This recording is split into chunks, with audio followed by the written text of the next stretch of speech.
ఒకే ఒక selfie madam please.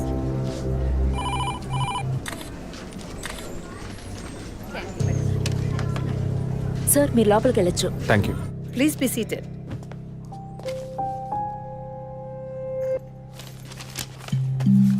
చనిపోయిన అభినయ్కి బ్రదర్లా అన్నారు.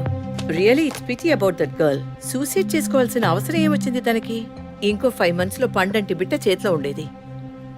ఆర్టిఫిషియల్ ఇన్సెమినేషన్ మూలంగా పిల్లల్ని కనడం నిజంగా సేఫ్ అంటారా డాక్టర్? అంత మాట అన్నారేంటి?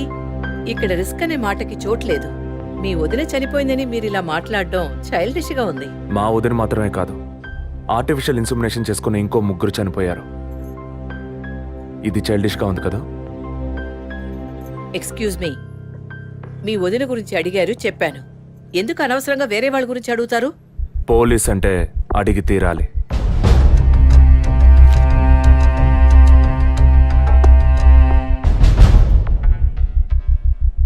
ఐఎమ్ సారీ, నేను ఇక్కడ క్యాజువల్గా అడిగిపోదామని వచ్చాను. కానీ మీ మాటలు విన్నాక ఇప్పుడు ఇది ఎంక్వైరీగా మారింది. మా అన్నయ్యకి పిల్లలు పుట్టే అవకాశం లేదని వేరే హాస్పిటల్లో రిపోర్ట్స్ ఇచ్చారు. దీని గురించి మీరేమంటారు? సింపుల్.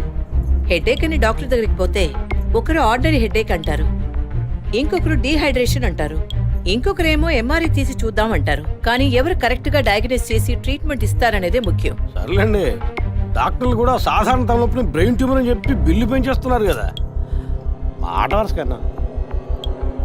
ఎందుకు ఈ డౌట్? బయట మీరు చూసారే, టీవీ సెలబ్రిటీస్ మదన్ కౌసల్య వాళ్ళు కూడా ఇష్టమయ్యి ఆర్టిఫిషియల్ ఇన్సెమినేషన్ చేయించుకున్న వాళ్లే. ఆ రికార్డ్స్ అని కూడా మేము సీక్రెట్ గా మెయింటైన్ చేస్తున్నాం. సీక్రెట్ గా బిల్డ్ చేసుకున్న వాళ్ళు సెల్ఫీ తీసుకుని ఫేస్బుక్ లో పెట్టినట్టు సీక్రెట్ బాగా మెయింటైన్ చేస్తున్నారు. Keep it up. Anyway, legal గా మీ ఫ్రాంచైజీలో ఉన్న ఏ హాస్పిటల్స్ లో ఆర్టిఫిషియల్ గర్భధారణ చేస్తున్నారో అది మాత్రమే కాకుండా ఎంతమంది క్లయింట్స్ ఇంతవరకు ఈ ట్రీట్మెంట్ తీసుకున్నారో నాకు ఫుల్ డీటెయిల్స్ కావాలి. ఇంకా ముఖ్యంగా మీ హాస్పిటల్ రిపోర్ట్స్. అవి ఇండియన్ మెడికల్ అసోసియేషన్ లో దొరుకుతాయి. But you need legal permission for that. అంత త్వరగా మీకు అందవు. మీ హస్బెండ్ ఈ హాస్పిటల్లో డీన్ మాత్రమే కాదు, మీరన్న అదే ఐఎంఏలో one of the board member కూడా. సో మీకు వీలవుతుంది. Manual and all the system reports ఒక్కటి కూడా మిస్ అవ్వకూడదు. షూర్, 2 days లో వచ్చి తీసుకోండి. సారీ మ్యామ్, ఇంకో 2 hours లో కావాలి. ఓకే, నేను డిపార్ట్మెంట్కి ఇన్స్ట్రక్షన్స్ ఇస్తాను. If you don't mind, can you make it now?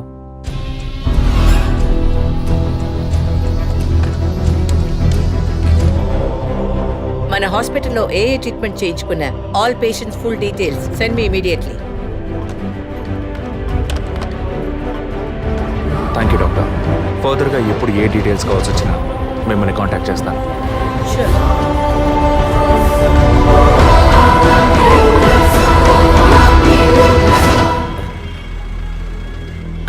పాలు సెలూన్ సార్. షేవింగ్ ట్రిమ్మింగే సార్? నేనటి న్యూస్ పేపర్ ఉంటే వెళ్ళి తీసుకురండి. అలాగే సార్. ఇదిగో సార్.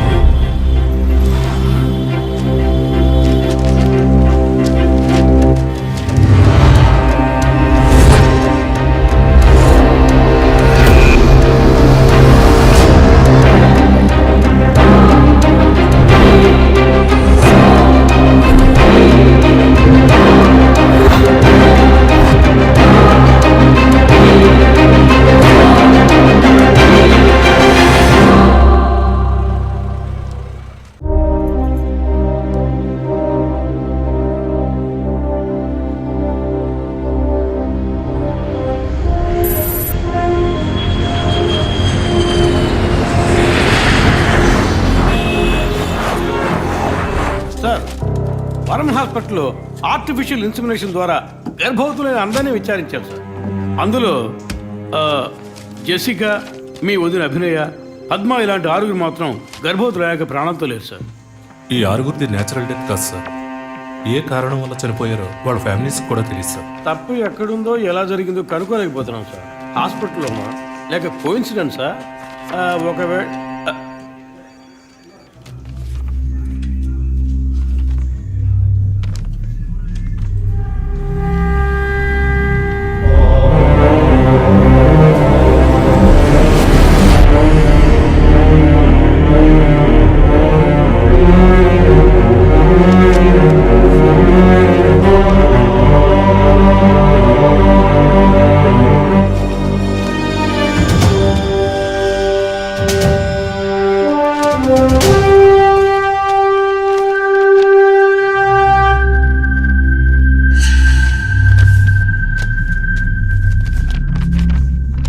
ఏంటి సార్?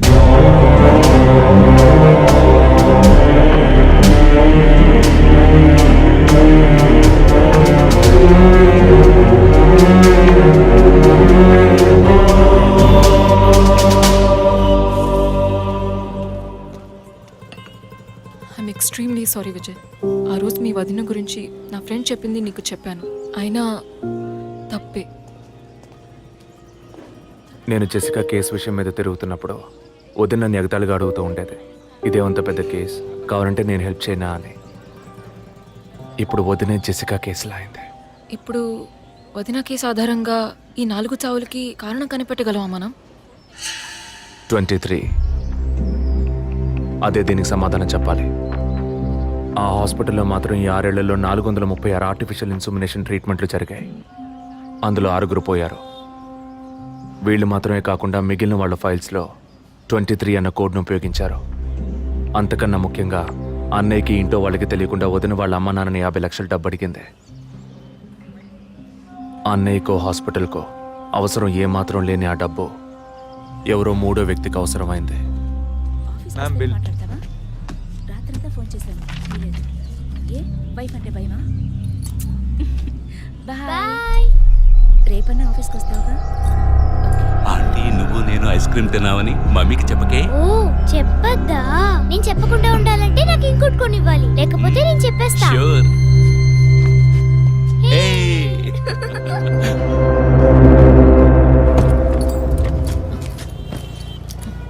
నీకు అర్జెంట్ కాకపోతే నన్ను స్కూల్లో కొంచెం డ్రాప్ చేస్తావా? ఇప్పటికే లేట్ అయింది. గీత, ఏమిటి?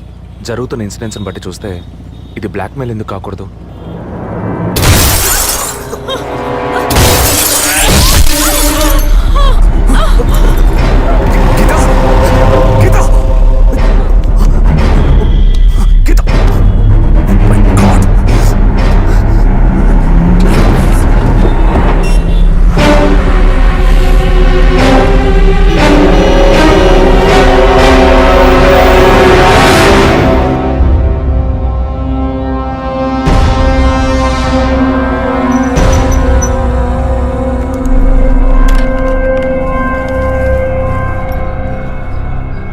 పోలీస్ వాళ్ళ ఇంటిని ఒంటిని టచ్ చేయొద్దని అప్పుడే చెప్పాను, విన్నావా?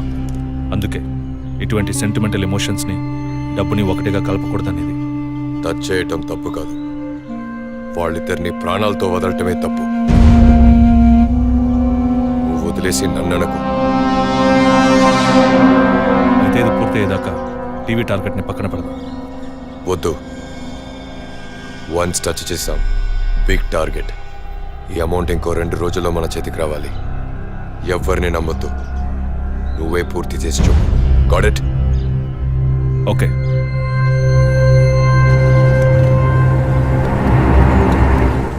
No trespasses. Proper ID card లేకుండా ఎవరిని లోపలికి రానివ్వకండి. Okay, sir. Including doctors. Yes, sir. Thank you. Okay sir.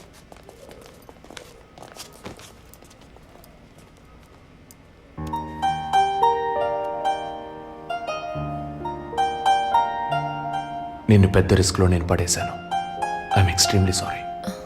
నిన్ను చంపడానికి వచ్చారా? వాళ్ళు నన్ను చంపడానికి వచ్చారా? ఏదేమైనా నీకు ఇప్పుడు సెక్యూరిటీ చాలా ముఖ్యం. నువ్వు హాస్పిటల్ నుంచి డిశ్చార్జ్ అయ్యే వరకు 2 పోలీసులు నీకు సెక్యూరిటీగా పెట్టాను. Don't worry. అందుకని హాస్పిటల్లో చేర్చావా? నువ్వు భయపడకు, ఐ టేక్ కేర్. నువ్వు ఇక్కడ ఉండవా? నేను ఎప్పుడూ నీలోనే ఉంటానుగా. ఏ పిక్చర్లో డైలాగ్ ఇది? సరే, ఆఫీస్లో కొంచెం పని ఉంది, వెళ్ళొస్తాను. Take rest. విజయ్, వాళ్ళు ఎందుకు బ్లాక్మెయిల్ చేస్తున్నారు?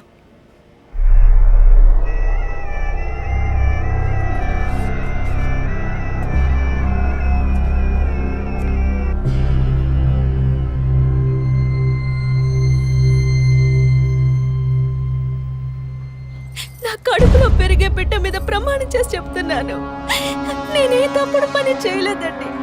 నన్ను నమ్మండి ప్లీజ్, నన్ను నమ్మండి.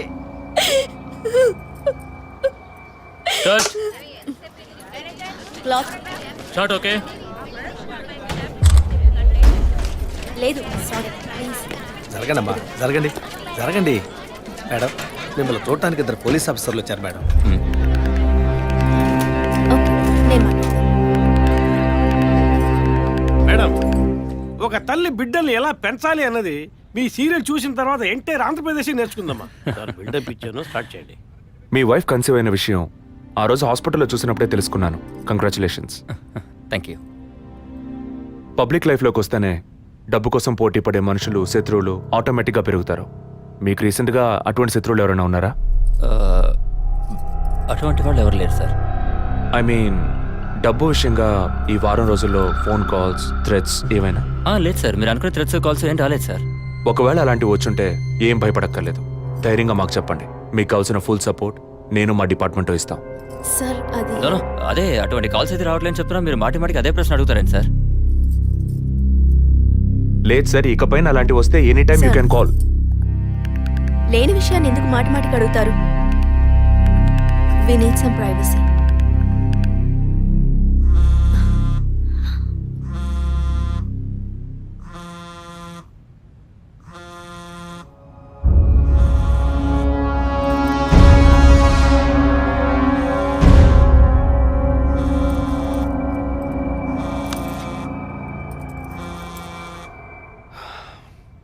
ఎనీవే, మీ కాఫీకి మాత్రం థ్యాంక్స్. ఇక నా ఫోన్ నెంబర్ మీకు అవసరం ఉండదు అనుకుంటా. వస్తాను. మేడం, టన్నులు కొద్ది డైలాగులు మాట్లాడతారా? అవి మీ సొంత మాటలా, అద్దె మాటలా, తిరుపతి. ప్రాంప్టింగ్ ఇస్తా. సార్, ఆ అమ్మాయి కాస్త పొగరుగా మాట్లాడినా చాలా మంచిది సార్. కానీ ఆడున్నాడే, ఆడి మొహం చూస్తే డోకొస్తాం సార్. ఆడి యాక్టర్స్ సీరియల్ ఆడిని పీకేసి ఇంకోటి పెట్టి ఈ రోజు నుంచి వాడి బదులు వీడియో చెప్పాలి సార్. అప్పుడే బుద్ధి వస్తున్నాడు. రవి, ఇమీడియట్గా TV artist Madan and Kausalya వీళ్ళిద్దరి mobile numbers, house landline number వెంటనే ట్యాప్ చేయండి. పర్టికులర్గా all the incoming calls record చేయండి. I'm on my way.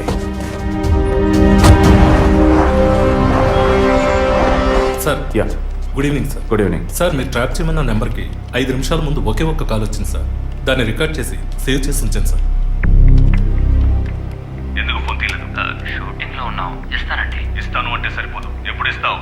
Sorry, ఇవాళ షూటింగ్ క్యాన్సిల్ చేయలేకపోయాం. రేపు బ్యాంక్ నుంచి డ్రా చేస్తాం. ఏ bank? State Bank of India. ఇల్లు టీ నగర్గా? అవును.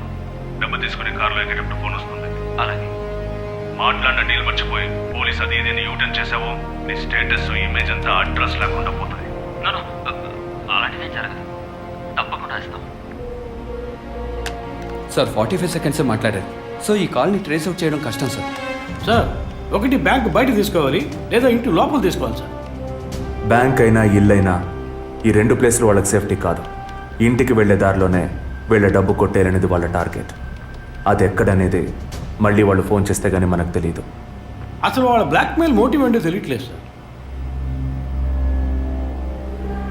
లాస్ట్ 10 సెకండ్స్ రివైండ్ చేసి ప్లే చేయండి. Okay sir. మాట్లాడిన డీల్ మర్చిపోయి పోలీస్ అది ఇది యూటర్న్ చేసావో నీ స్టేటస్, ఇమేజ్ అంతా అడ్రస్ లేకుండా పోతాయి.